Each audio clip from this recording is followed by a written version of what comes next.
Well, with Forza, we want to appeal to a wide range of customers, and people play the game for a lot of different reasons. Real-world tracks are compelling because people want to go out and drive the tracks that they see on TV, and famous race car drivers have driven from all around the world these exotic locations. Hockenheim in particular was a great opportunity for us to get a track in Germany and have some balance across Europe. Hockenheim's a great track. It's been in DTM, it's been in lots of great sports car racing as well as other types of racing around the world. It's a really old track. It's a very high-speed track. So it had a lot of great components for us. Hockenheim is very different from the Alps. It's in the middle of Germany, so it's one of the flattest tracks in the world. There really isn't any elevation change to the track itself. So it's just a very different experience. It's completely surrounded by trees, almost that sort of Black Forest feel, so that's something that we try to keep in mind as well. Last year, Turn 10 Studios traveled to Germany to capture the track to bring it to life in Forza Motorsport 4.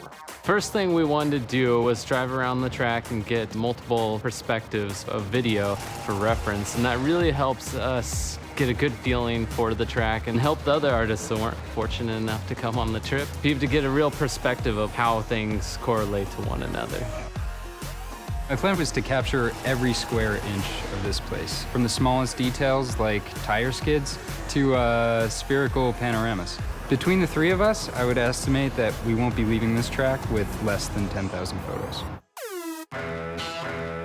We have many different techniques for capturing the track. One of them is that we lay down GPS splines. So we'll actually walk or drive around the track with different GPS devices so that we can accurately reproduce the topography and the camber of the track. There's a guy that wears this military-grade GPS harness with his little antenna. It's sub-centimeter accurate on the horizontal and it's sub-foot accurate on the vertical, and he walks the edges of the tracks. The poor guy that has this has to walk the inner and outer loops of this circuit and then get the outer barrier so that we get the exact information of where the ribbon goes, where the curbing is, where the walls are, all the structures. Everything is inch perfect where this stuff exists, all the camber angles in the corners. Generally, the process for creating a track tends to be the same for all tracks. There'll be slight differences between real-world and fictional tracks, but the first thing we say is, what is the feel for this track? What are we trying to impart to the player? When it comes to real-world tracks, we want to make them as accurate as possible. Hockenheim in particular, that comes down to the Mercedes grandstand. There's a grandstand there that's shaped like a giant C, and it dominates the entire track. It's almost like a monument to the area itself, so we've put a lot of detail into it. When you do look at it, it just has this sense of presence.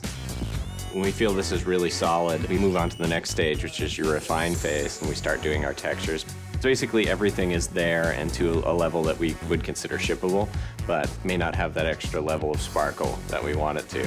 And then we take it into the polish phase, which is where all the love comes in. We get in and we model all the little details, where we try and say, okay, at this point, we know a lot of people are gonna hit this corner, so we're actually gonna scuff this corner up a little bit so that it's got a little bit of that character to it. For the ultimate test, we'll bring in pro race drivers, guys like Gunnar Jeanette, who've actually raced on a lot of these tracks, to give us his feedback. Because it can be inch perfect, but he can be like, you know, I use this brake marker, this rubber strip, right before the curbing on this, and then I turn, and this seems like it's happening just a little bit late, or this bump isn't quite bad enough. This upsets my car when I go in over here. So we go in there and we make sure we get all those little subtleties right as well. So when you're racing a track like Hockenheim in the game, it's gonna feel and look just like it does in the real world to real drivers.